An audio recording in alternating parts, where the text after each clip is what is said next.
Et pour comprendre plus en profondeur les enjeux des nouveaux développements à Doha, nous sommes en direct avec le politologue tchadien Ahmed Yacoub Dabio, président du Centre d'études pour le développement et la prévention de l'extrémisme basé à N'Djamena. Bonsoir. Bonsoir. Alors, les groupes politico-militaires dénoncent des négociations qui piétinent à Doha, mais comment les faire avancer après que certains d'entre eux se soient retirés ? D'abord, je remercie Medi 1 pour s'intéresser du dossier tchadien. En ce qui concerne le processus de Doha, je crois qu'il y a un désordre total au niveau des pourparlers de Doha entre les politico-militaires d'abord eux-mêmes, parce qu'il y a eu beaucoup de divisions, et entre les politico-militaires et les autorités tchadiennes. Nous avons constaté dès le début que le processus est mal parti. On parle de tout le processus, ce n'est pas seulement le pourparlers qui se déroule à Doha, mais le processus dans son ensemble de réconciliation qui ne se limite pas seulement au pré-dialogue, comme je l'ai dit, mais c'est le pré-dialogue, le dialogue, la réinsertion de combattants de mouvements politico-militaires. Et nous l'avons constaté, attirer l'attention des autorités compétentes, comme d'ailleurs beaucoup des experts qui ont produit des documents pour attirer l'attention des autorités compétentes. Malheureusement, ils n'ont pas tenu compte de cela. Ils sont foncés tout droit.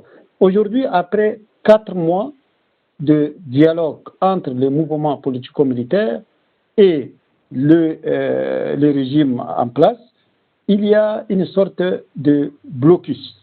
Et c'est pourquoi on doit revenir à la case de départ pour mettre en place une stratégie efficace qui pourrait sauver la situation.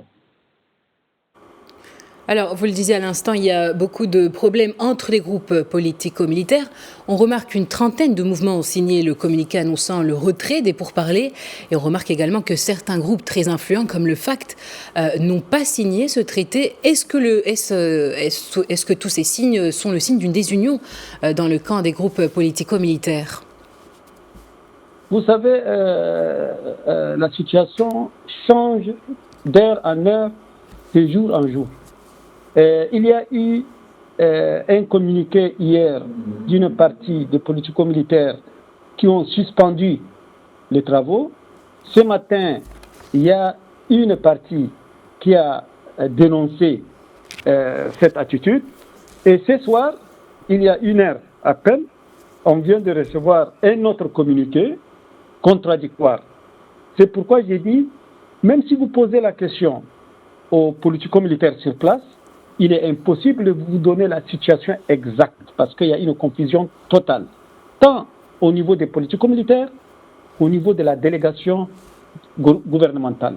Maintenant, il y a le gouvernement tchadien qui a fixé la date du 20 août pour le dialogue national inclusif.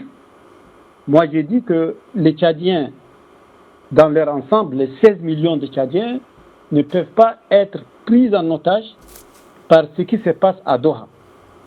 Personne ne doit attendre maintenant de Doha un signal fort pour qu'il y ait un résultat satisfaisant.